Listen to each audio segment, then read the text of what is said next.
Good Friday afternoon. My name is Jerry Miller. Welcome to the I Love CVille show. We're live in Charlottesville, the Commonwealth, the country, and the world on the I Love CVille network. For the next hour, we're going to give you information on Charlottesville and Central Virginia from a business standpoint, from a food standpoint, from a University of Virginia standpoint, from a quality of life standpoint. JCPenney now axed in Fashion Square Mall. What's the future of Fashion Scare?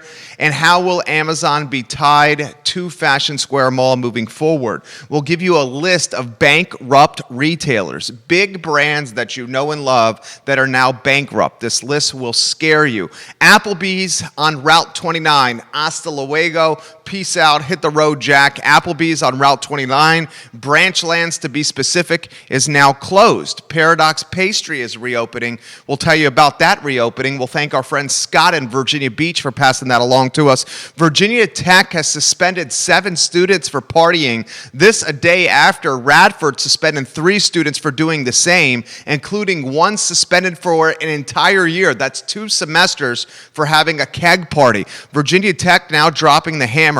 A Richmond business is doing a very novel thing in creating a balloon pod or a school pod within the structure of their business. We have that story for you on the I Love CVille show. Guys, I've told you there's never a better time to buy a home than right now, with mortgage rates at lows we'll never see before. Well, July home sales spiked to record levels. So purchasing a home, never better for your portfolio and to create generational wealth than right now in 2020. Who's going to fill the University of Virginia football team and its Week 1 opponent? Bronco Mendenhall thinks that UVA will not have a Week 1 opponent. Remember, VMI was the Week 1 opponent in Charlottesville. But with VMI canceling its season and postponing to the spring, UVA doesn't have one for Week 1. So that means it could go into Week 2, matchup against Virginia Tech, having not played a football game. Think about that, boys and girls. Bronco Mendenhall, the head football coach at the University of Virginia,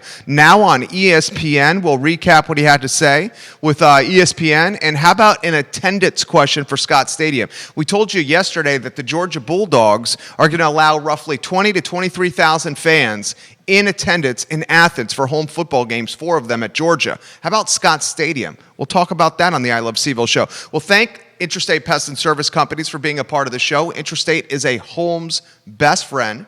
4 generations of family running that business. Interstate Pest and Service Companies, truly great people. We'll remind you that you can get Ting Fiber Internet, the fastest internet around, through this link, ilovecville.ting.com.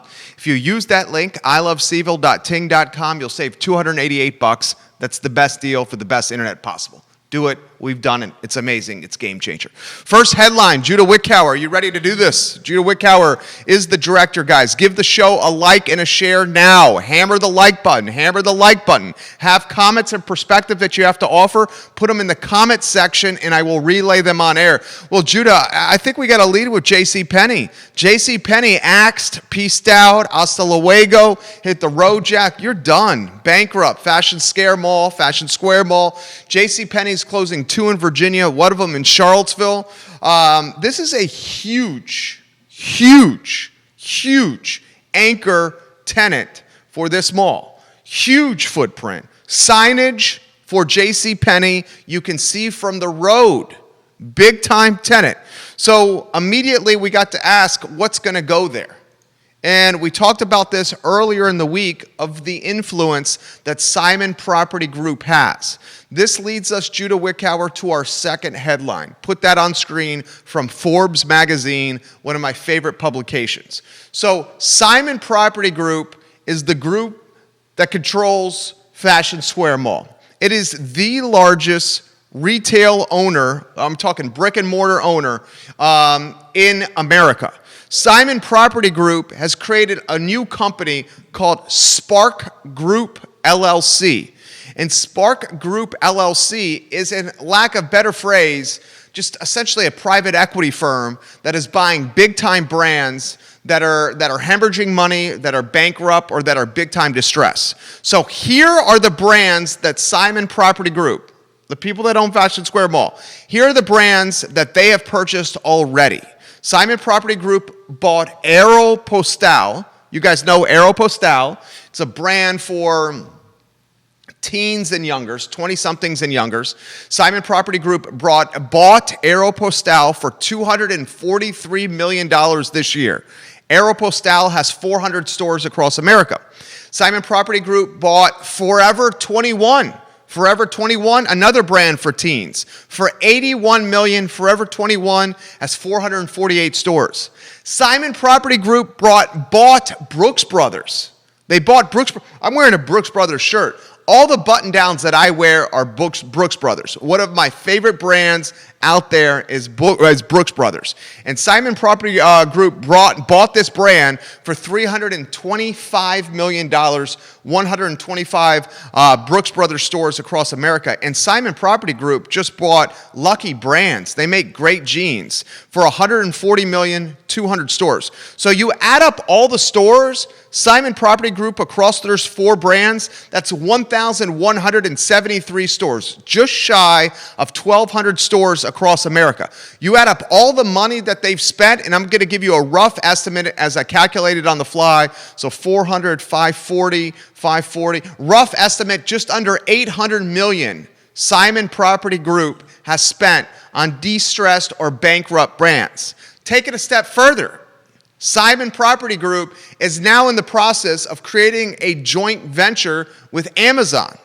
And the street, Wall Street, says this joint venture with Amazon likely will lead to distribution centers for Simon Property Group in its malls, Amazon distro centers. So the question I'm going to ask you, Charlottesville, Virginia, the question I'm going to ask you, Commonwealth of Virginia, America, the United States, and the world is this. Simon Property Group, from what I can tell, not only has the money, but they own the properties to change retail in America. They just bought 4 very noteworthy brands in Aeropostale, Forever 21, Brooks Brothers, and Lucky Brands. Those 4 brands that Simon Property Group now owns has just shy of 1,200 stores across America. They spent $800 million on those 4 brands. Take it a step further, they've created a joint venture with Amazon. And Amazon's either going to put distribution centers in Simon malls, or Amazon's going to put its grocery stores in Simon malls. So look at the influence this brand, Simon Property Group, has and how it's changing retail across the country, because it's certainly doing that. And you have to ask yourself, what is going in this massive, massive space that is JCPenney and Fashion Square Mall?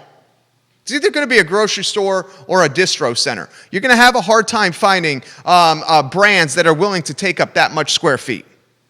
Now, maybe Simon chops it up, but I doubt they're going to chop it up into smaller spaces. I think they're going to keep it big and either target a grocery or a distro for Amazon. And I've said this multiple times on this broadcast. Before we're eager beaver and we welcome a distribution center to Charlottesville or to Albemarle County, because the mall is technically in Albemarle County, please consider that these distribution centers will most certainly negatively impact mom and pop, locally owned brick and mortar retail. Okay, we know that's going to happen. So I hope the Board of Supervisors consider that. Okay, I want to give you a list of bankrupt retailers. Judah, put the list on screen of bankrupt retailers, please. From CNBC. Let me know when that's on there. Okay, so Modell's, you know, the sporting goods chain, Modell's is bankrupt. Okay, J. Crew, the preppy clothes, J. Crew is bankrupt. Neiman Marcus, bankrupt. JCPenney, bankrupt. The Paper Store, bankrupt. Brooks Brothers, bankrupt.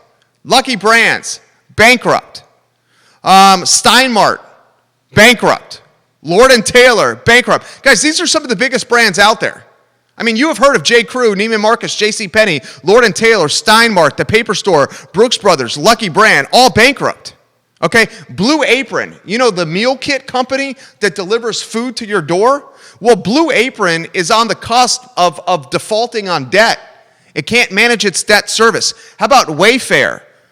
The online furniture retailer. Wayfair is close to defaulting on debt service and is seeking bankruptcy protection. How about the apparel maker J. Jill? Correct me if I'm wrong. Is there a J. Jill and Barracks Road Shopping Center? Someone let me know that. Put it in the feed. Is there a J. Jill and Barracks Road Shopping Center? J. Jill, close to bankrupt. Christopher and Banks, close to bankrupt.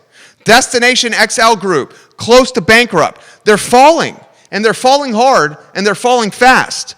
So Simon, who makes its money by renting mall space, is choosing to buy these brands for pennies on the dollar, own the brands themselves, and put them in their malls. As more retailers and as more brands go bankrupt due to COVID-19, that's going to put more pressure on margins for the retailers that survive. Because JCPenney, Modell's, Neiman Marcus, and these brands that are going bankrupt like Brooks Brothers and Lucky Brands, they're doing fire sales now. So the fire sales are everything in the store must go 40% off everything. You saw it with Pier 1. Pier 1 bankrupt, although that happened before COVID. Pier 1 and Stonefield had these 40% off everything signs in the window. Well, guys, as more brands and as more businesses declare their bankruptcy and they're bankrupt in the retail sector, this is what's going to happen. The bankrupt brands will do fire sales on their existing inventory. And those fire sales on the existing inventory, a Brooks Brothers shirt like this that's roughly $85 for a button down is going to be priced very differently. And those fire sales on these bankrupt brands will create profit margin pressure of the other retailers that are trying to sell their goods for full price. So watch as that happens. Again, as more retailers declare bankruptcy and do fire sales, the fire sales or the slashing of prices is going to put undue pressure on other retailers, namely local mom and pop retailers, as they try to win the price game. My advice to the mom and pop retailers, this is strategy that we offer through our advertising agency, VMV Brands, is do not play the price game with big box brands or bankrupt brands. Do not go toe-to-toe on price. What you have to do is you have to offer more service, better customer service, or more value. That's how you win the battle. Don't cut your price. Offer better customer service and more value. Boys and girls, I'm going to put a bow on this by saying Simon Property Group, through this private equity arm that they've created, where they're buying distressed brands for pennies on the dollar, where Simon Property Group is partnering with Amazon, this company legitimately is changing the face of brick and mortar retail across America. We're covering it before anybody else does. Certainly in Charlottesville market we are, but follow it very closely. I mentioned that Applebee's, Judah, do you have photos of Applebee's on 29 on Branchlands? You got them on screen? Get those on screen for us, for those that are watching on Facebook. Applebee's on 29 is done. If you drive down Route 29, you will see a lot of big-time chains or regional chains that are closing their doors. Jason's Deli, peace out, hasta luego. Applebee's, peace out, hasta luego. How about the Chili's on Route 29? Peace out, hasta luego. The Chili's had a phenomenal happy hour at one time. I'm talking like 8-10 years ago. It was dollar beers and free chips and salsa. Okay, so you're seeing vacancies popping up left and right. Applebee's the latest to get axed. Now, some positive news that I want to get to, and we have a gentleman that watches this show from Virginia Beach on a regular basis. This gentleman is an esquire, an attorney of tremendous proportions, an extremely talented individual, a man that knows food in Charlottesville like the Pope knows holy water. His name's Scott Aaronworth. Scott Aaronworth drives from Virginia Beach to Charlottesville and spends 4 days here at a crack and goes on a food bender where he literally eats a bunch of food. He sends me a message yesterday because I respect his food knowledge, Scott Aaronworth does, and he says, Jerry, Paradox Pastry is reopening. Let's give them some love. And I'm like, I am on it. I reached out to Jenny Peterson because she's reopening. She's got a lot going on. Maybe we can get her on the show next week. But Judah, you got the Instagram on screen that Scott sent us? Let's get that on screen. I mean, this is positive news. Give me the thumbs up when it is. Paradox Pastry and the glass building, look at the screen, reopening. Jenny is fabulous people. Someone tagged Jenny Peterson, I'm talking about her. I love Jenny. Jenny is awesome. I'll give you a little story about Paradox Pastry. My business, V&V Brands, our advertising agency, I launched it in 2008 in a recession. I launched it in 2008 out of a home office in a condo that is now a rental property. At the time when I launched the business, I took my life savings. I burned through those very quickly, that money in about 6 months. I had to welcome friends into the condo, rent them a room below market value. And I did that so they won and saved money, but I also did that so I wouldn't lose my condo because the business I just launched wasn't making me any money. So friends came in, rented rooms from me under market value to help subsidize my mortgage payment. Long story short, as the business started taking off, as I started getting clients, as we blossomed into the top advertising agency in, a 60-mile radius of Charlottesville, Virginia, now an office in New Jersey, a satellite office in New Jersey, as we blossomed into this company over 12 years, we had a second office almost in Paradox Pastries upstairs. And we built a business, and we did work there, and we met with clients, and Jenny never once hurried us out. We'd buy coffee, we'd buy pastries, we'd buy sandwiches, salads, whatever it may be, but she never hurried us out. I want to give her some attention, some love, because her business, Paradox Pastry, is fantastic. And if you have an opportunity and some extra bucks to support someone that needs some help, go to Paradox Pastry. Place is good. You'll really like it. Next headline, Judah Wickower, the Montpelier Hunt Races have been canceled. This is a bummer. This is a bummer. So the hunt races are, how would you call the Montpelier Hunt Races at Orange County? I would call them a more tamed version of Foxfields, a more family-friendly version of Foxfields. Of course, Foxfields got a different iteration in the fall that's more family-friendly and less college-centric and boozy, but it's a more family-friendly version of Foxfields, the Montpelier Steeplechase and Equestrian Foundation races. So this annual event goes on at James Madison's Montpelier. It's only been canceled twice in 86 years. Unfortunately, it's been canceled this year due to COVID. The last time these races were canceled, World War II, 1943. Montpelier races canceled for the second time.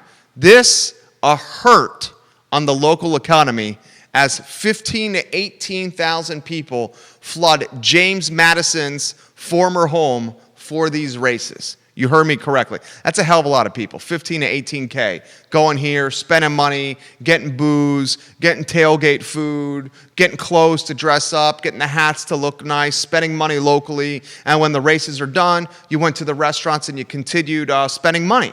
So that's a hurt to the economy. The first time since 1943, only the second time in 86 years of history of this race that's been canceled. Next headline, Virginia Tech, Judah. Did you see this one? So within 24 hours of Radford University suspending 3 students, including 1 student for 2 semesters, an entire year, for holding keg parties at Radford, Virginia Tech has now suspended 7 students for partying. I said this a couple of days ago. I'm going to say it again on today's show.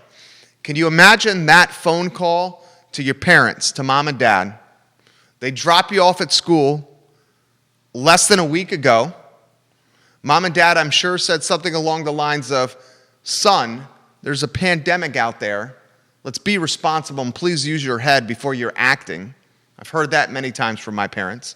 And then within a week of being dropped off at school, 3 at Radford, now 7 at Virginia Tech, suspended for having parties. In the Virginia Tech situation, you had local law enforcement, police in Blacksburg, call Virginia Tech and its student affairs department. So police call student affairs department call the kids into the principal's office. I expect more of this as students return to grounds. I mean, folks, 18 to 22-year-old kids we're dealing with here, right? 18 to 22-year-old kids we're dealing with here.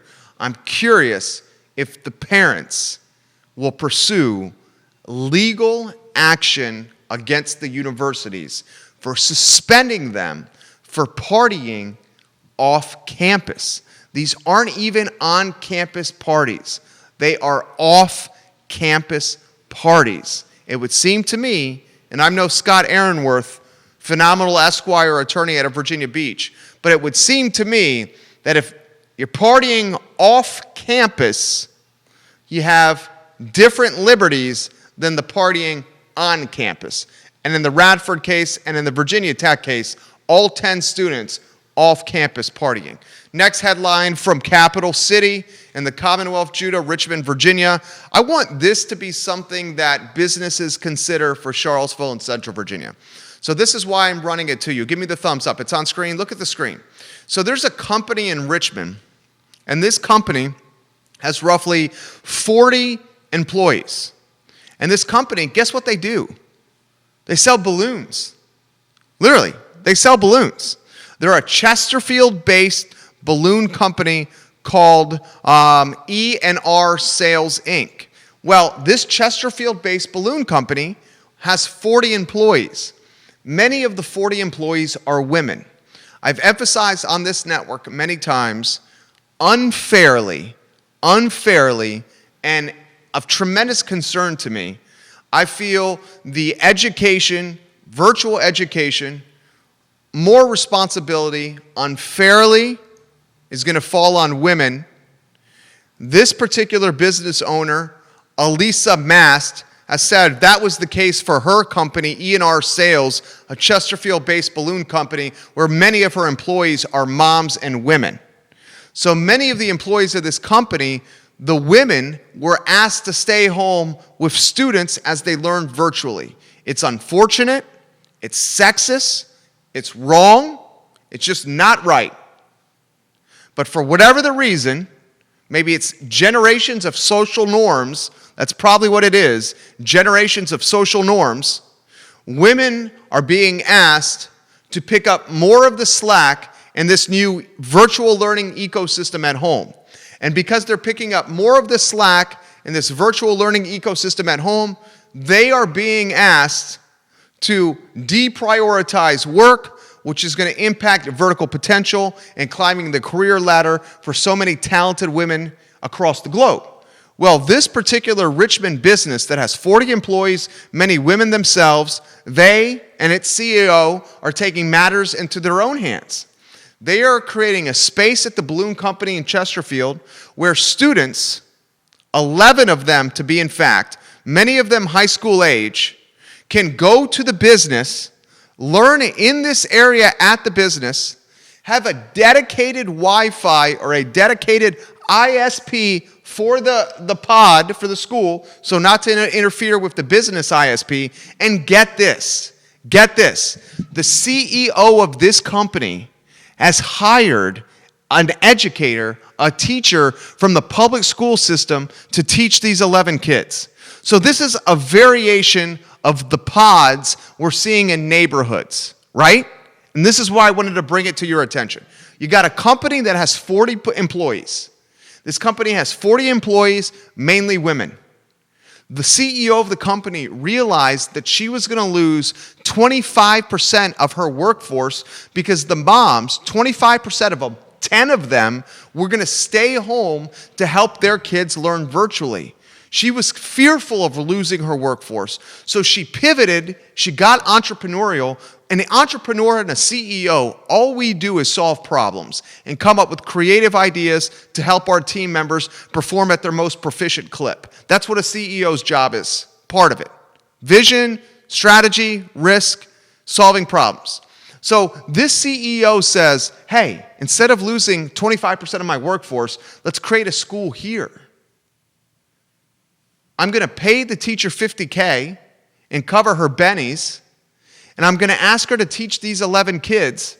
They can have lunch in the break room. I got picnic tables outside if they want to learn outside. I'm going to give them their dedicated ISP, their dedicated Wi-Fi, and let's create our own school and call it Balloon School. How cool is that? If you're the employees working under this CEO, wouldn't you be more loyal to this person than ever before? She created a way for you to continue keeping your job. She created a way for your students to learn amongst their peers with other people around them.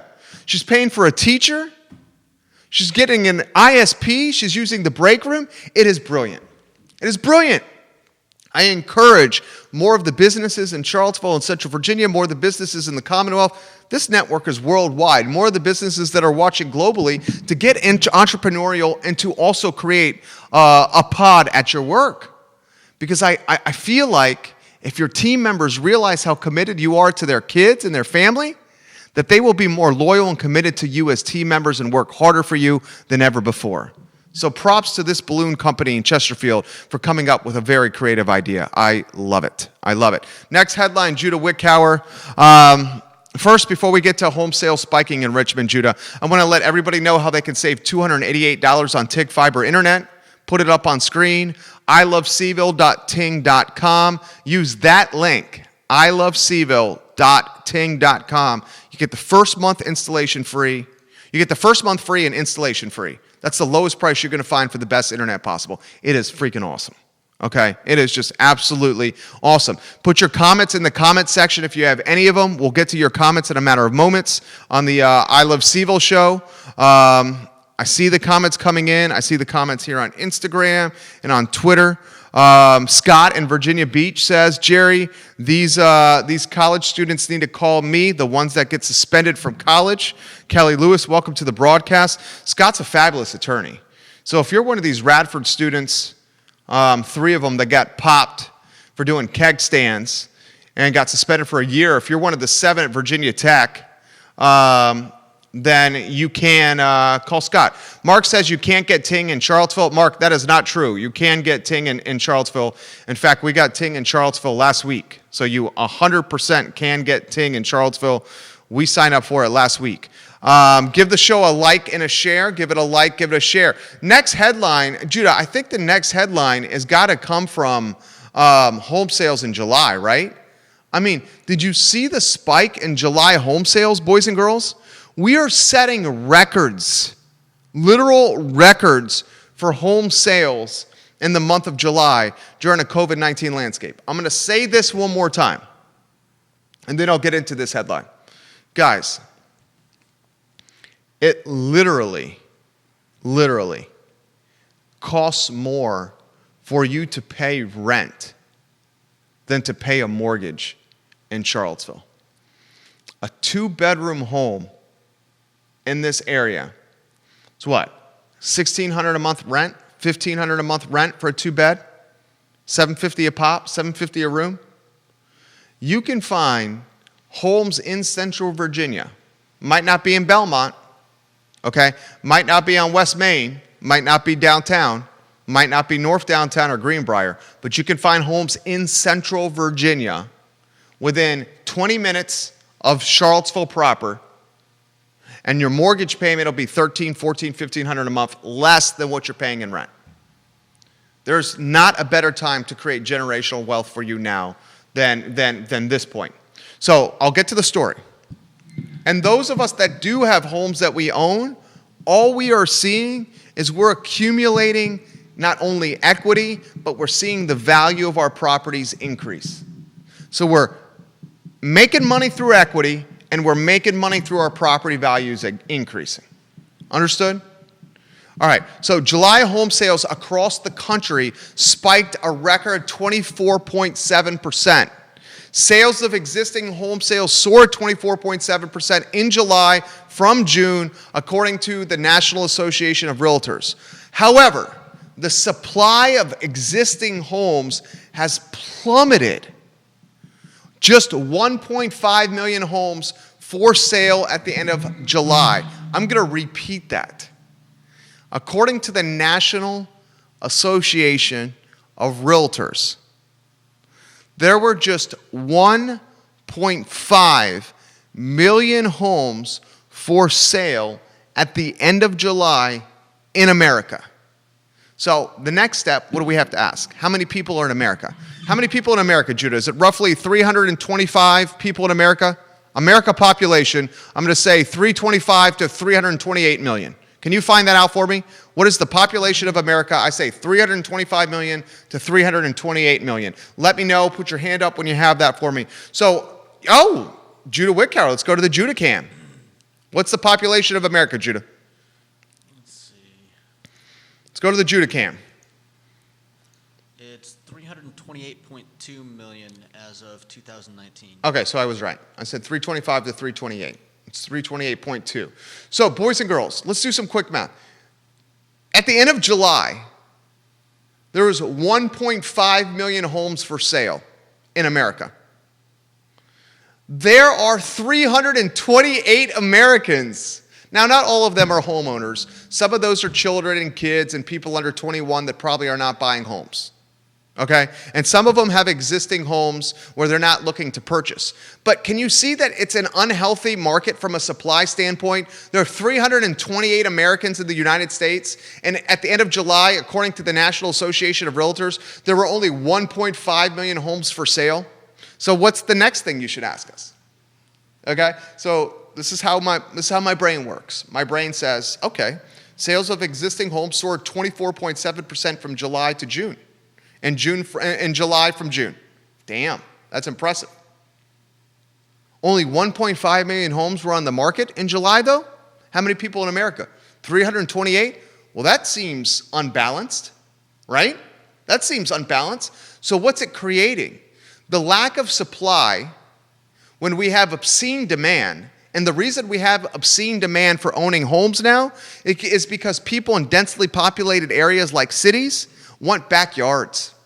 People in densely populated areas like New York, where they have a tiny place, now need a Zoom room for the husband and the wife and a place for the kids to learn virtually for school.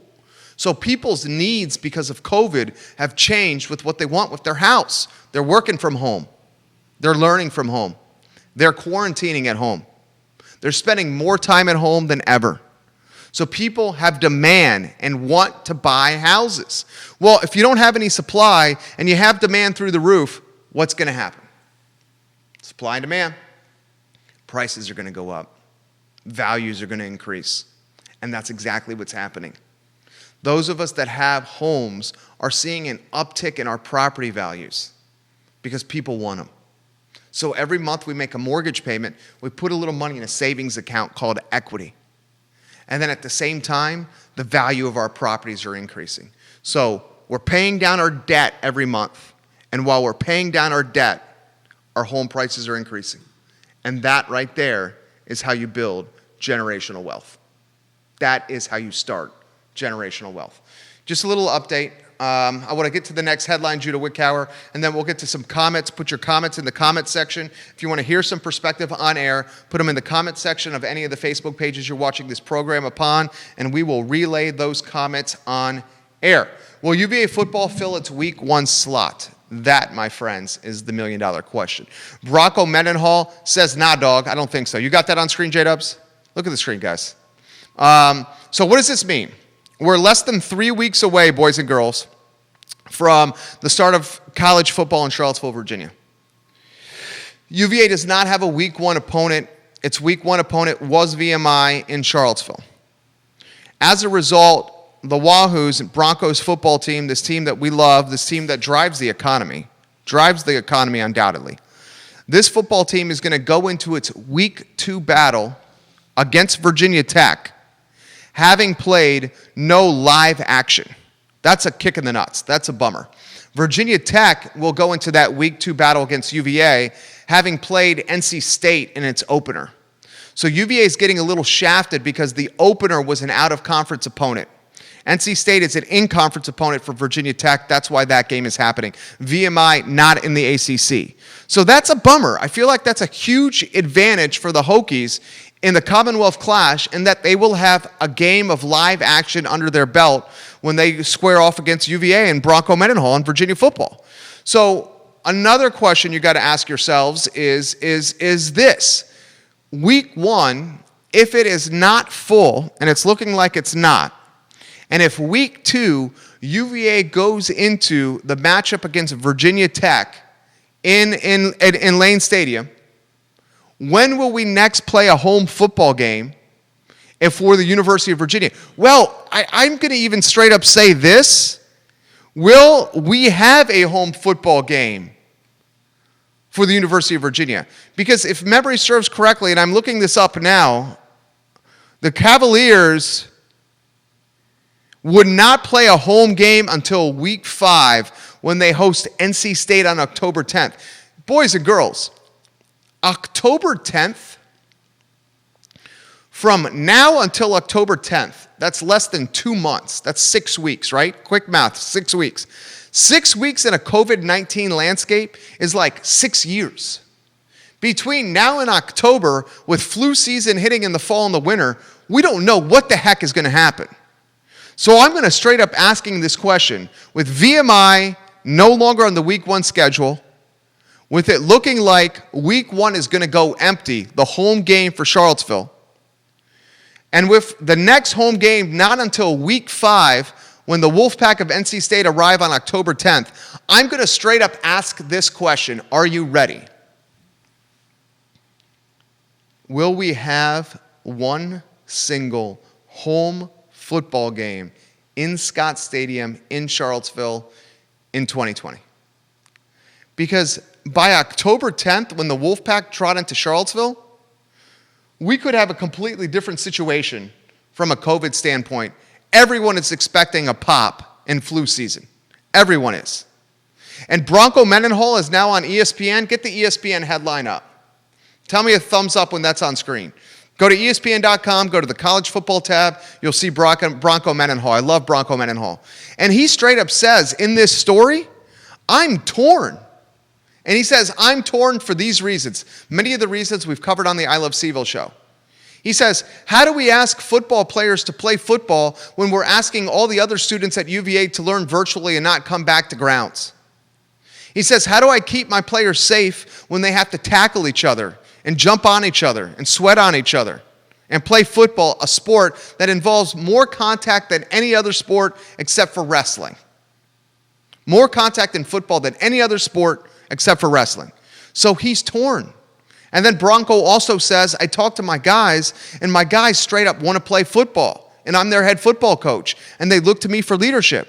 So on one side of my brain, I'm thinking about the safety and the health of these young men, many of whose parents have trusted me to be their dad while they're away from home. And on the other side, Bronco says, I'm torn because my players need me to lead them on the gridiron because they want to play a game they love. So here's the head ball coach at the University of Virginia showcasing vulnerability that we all are experiencing. And when leaders showcase vulnerability, and when leaders admit that they don't have the answers, and when leaders say, you know, I don't know, but I'll look into that for you, that in my book makes them better leaders because it shows they're real and human. And Bronco, much like Tony Bennett, much like Brian O'Connor, much like George Geldovich, leaders. Vulnerable leaders. Leaders willing to admit when they're wrong and to show that I don't always have the answers.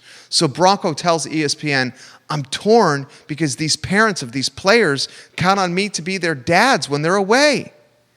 And the parents probably are worried about the safety of their kids, and I am as well as a head coach.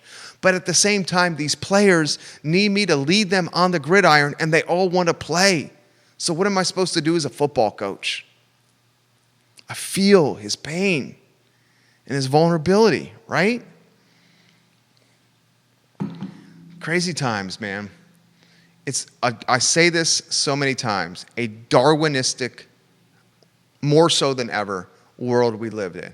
We've always lived in a capitalistic survival of the fittest, get on the stick, grind, chase the American dream, hard work, elbow grease, get after it, build something, build wealth, build a future, build a career. America's predicated on those ideals. We're a capitalistic society based on chasing the American dream, its manifest destiny and its finest. Guys on the east going to the west for a stake of land and to hunt some gold down and to better their quality of life and to start a life that they couldn't find on the East Coast, so that's why they started going west and migrating west. Manifest destiny, okay? We are based, this country, on a capitalistic, make something of your life by working hard mentality. COVID has taken it to a completely different level. It is more survival of the fittest, more capitalistic, more arduous, more dog-eat-dog than it's ever been before. And that's in retail, that's in food, that's in college sports, that's in pro sports, that's in just getting out of your house and walking around the neighborhood. How many fans do you think are going to be in Scott Stadium? Well, the University of Virginia and the Commonwealth still under Phase 3 guidelines. And Phase 3 doesn't allow a gathering of over 1,000 people. So Georgia, with its Georgia Bulldogs in Athens, they can have 20 to 23,000 people, they say, for their 4 home football games. If we get to Week 5, I'm not even sure we're going to make it to October to face NC State. What's the attendance at Scott Stadium going to look like? Is it going to be 999 people at Scott Stadium? I mean, if you're one of those 999 people at Scott Stadium, you're going to have some pretty darn good seats, aren't you? You're going to be sitting right next to the hedges, right at field level. I'm not even sure we make it to August the way we're going. How do you do this? NC State, Notre Dame, UNC Chapel Hill, Michigan State. They go in person. They immediately flip to virtual because of COVID breakouts. You're the Board of Visitors. You're Jim Ryan. You're the president of the school. You're the leadership at the school. Students, learn virtually because we're scared of your health and your safety. We're worried about you. Except for you 100 football players who are not getting paid. And you 100 football players make this school so much money, you guys can play. You coaches can play. We're going to cancel all other fall sports. We're going to make fall sports move to the spring. But you football players, you play your games because we need your money. We're not going to pay you. We'll give you some clothes that have the school brand on it, some warm-up pants. We'll give you some warm-up jacket. We'll give you a cool little backpack that has the sports logo on it that you can walk around. Everyone's going to know you're an athlete. We're not going to pay you. We want you to bleed on each other. We want you to sweat on each other. We want you to jump on each other close to close, face to face, breathe on each other when we're tackling, when you're tackling. We need you to play football because we need the money that comes from your actions. That, in my book, is itching into the category of indentured servant. That's itching into the category of indentured servant. The football player that's not expected to, the football player that does not get paid, the football player that is expected to go out and play despite the safety and risk. An indentured servant or an indentured laborer is an employee within a system of unfree labor who is bound by a signed or forced contract to work without pay for the owner of the indenture for a period of time. The contract often lets the employer sell the labor of an indentured servant to a third party. So an indentured servant works in a system for free for a period of time. You're a football player. You're playing football in a system for a period of time, normally 4 to 5 years. That isn't the optics of the situation. The optics of the situation, just a tad bit fishy. Barbara Lundgren, let's get to comments, questions, concerns. Put them in the comment section now. Comments, questions, concerns. Put them in the comment section, and I will relay them on air. I'll get to the ones here on Instagram and Twitter as well. Barbara says, does the 1,000 people include team, staff, and vendors? Barbara, that is a good question. I do not have that answer for you. I do not have that answer. Phase 3 limitations for Scott Stadium for home games do not allow more than 1,000 people in the arena. Does that include the coaches, the staff, the players, the coaches and the staff from the other team, and the staff that needed to maintain Scott Stadium? That is a really good question, Barbara Lundgren. Can someone let me know that? If you have that answer, put it in the comment section, please. Cindy Shorberg, thank you, Cindy Shorberg. Cindy Shorberg said, yes, J. Jill is in Barracks Road Shopping Center. So that's another bankrupt business in Charlottesville. J. Jill is in Barracks Road Shopping Center. Cindy Shorberg, you are beautiful, intelligent, and dynamic, and a key contributor to this broadcast. Thank you, Cindy Shorberg, for that. We'll go through that list of bankrupt retailers in a matter of moments. The fabulous comedian Chris Allen watching the broadcast. Carol Thorpe has some comments for us here. And put your comments in now. This is when we're going to read the comments on air. Carol Thorpe, Jerry, fun fact, in its heyday, the Applebee's on Route 29 in Branchlands was a major locale for the then booming karaoke community in Charlottesville. The late Steve Miller hosted a Monday karaoke there for nearly 7 years, and from 2009 to 2011, I went every single week and sang a total of 500 consecutive songs without repeating one, setting an unofficial national karaoke record. Congratulations to Applebee's 29 for a long, successful run. Carol Thorpe, that was an awesome comment, Carol Thorpe. And in fact, I can offer some perspective at karaoke at Applebee's as well. So I sang Don't Stop Believing at Applebee's on Route 29 years ago.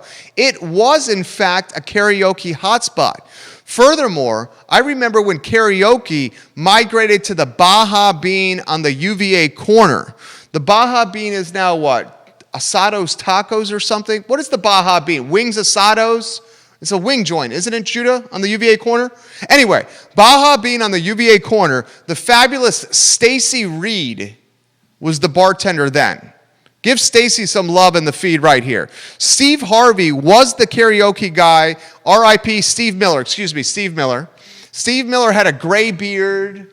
He would often sing songs. He had fantastic equipment. If memory serves correctly, smoked one too many cigarettes, Steve Miller did. I miss karaoke in Charlottesville. I think the only go-to spot for karaoke in Charlottesville is now the Pizza Hut on West Main Street, of all places. Correct me if I'm wrong, somebody. Gary Grant has a comment. Don't football players receive thousands of dollars worth of payment and tuition fees, etc., for playing? Gary, I don't call the scholarship payment, do you? I call the scholarship, I see what you're saying. I call the scholarship pennies on the dollar for their actual value. I see the scholarship as exploitation. Scholarships are to football players as peanuts are to factory workers and overseas sweat factories. You could throw them a couple of peanuts and some popcorn and some merchandise and some backpacks and some notoriety, but are they really getting 45 hours, 50 hours worth of payment? Because that's what they're doing for 4 or 5 years for the university, 40 to 50 hours a week. Carol sang at Baja Bean there as well. Carol, I loved Baja Bean. Remember Stacy at Baja, Carol? Give it a like, give it a share. This question's coming in. I love when she watches the show. Grace is watching the show in Richmond. Jerry, you know I don't miss a show. I was having this conversation with my husband. I do not think we will get to a home football game in Charlottesville. That's just my take. You got to worry. You got to worry about that. Oh, man. Judah, what do you think? Home football game? Charlottesville, Virginia? COVID-19? Hell yeah. You think it's going to happen? No, probably not. You say no? No. All right, he says no. People are too scared. Would you go to a home football game? Yeah. Jew would go. It's open air. What's that? It's open air. It's sunny. Well, hopefully it would be sunny. I don't see any reason not to go. I would say it's one of the safest spots you can be if you have to be around people. Yeah. It's a huge stadium. Certainly better than an airplane. You could sit 6 feet apart easily. It's outside, and it's definitely better than an airplane. Yeah, I would say it's one of the safest spots for enjoying something, without question. All right, a couple things before we get out of here, guys. 5 o'clock, Monday through Friday, we've launched a new show called the I Love CVille Daily Digest. And 4 minutes or less, I'm going to try to get it under 3 minutes. It's definitely under 5. We give you any piece of news that you need to hear that makes you a more informed Charlottesvillian, Central Virginian, more informed Virginian, more informed American, and more informed human that lives on this planet. It's the I Love CVille Daily Digest, Monday through Friday at 5 o'clock on the I Love CVille Network. Judah Wickhauer is our fabulous host. I'm going to close on a comment from Patty Zeller. Patty Zeller has said, we do not need more grocery stores and definitely don't need any Amazon distribution centers. Shop local. Many local retailers provide free same-day delivery all over the city and the county. I will echo that. While the tea leaves are certainly signaling that Amazon and Simon Property Group are doing a joint venture for either distro centers or grocery stores, I encourage everyone watching this program, including leadership in Albemarle County, and I have this question for you. I don't have this answer. Neil Williamson, do you know this answer? If Sears or J.C. Penney are converted to distribution centers in Fashion Square Mall, will they need a zoning change or reclassification? Mom and pop retailers in Charlottesville and Albemarle County, the leverage you have to prevent an Amazon distro center or grocery store in the mall is the zoning reclassification or zoning change. If a zoning change is needed, retail to distro, retail to warehouse, then you have leverage. If a zoning change is not needed, then you do not have leverage. And I will bet Albemarle County, that's operating on a budget deficit, is going to chase the jobs and Amazon. That's what I would do if I was a local retailer that is trying to fight the battle of keeping Amazon in the backyard, is figure out whether or not a zoning change is needed from retail to warehouse distro space, because it might. And if a zoning change is needed, that's your leverage to keep this from happening. Good show, Judah. You got plans for the weekend? Nothing big for J-Dubs. I'm going to try to play maybe some tennis this weekend. Thank you for joining us. We'll see you at 5 o'clock on the I Love CVille Network with the I Love CVille Daily Digest. Your news in less than 5 minutes. I'm going to get it to less than 3. This is the I Love CVille Show. I'm Jerry Miller. Enjoy your weekend.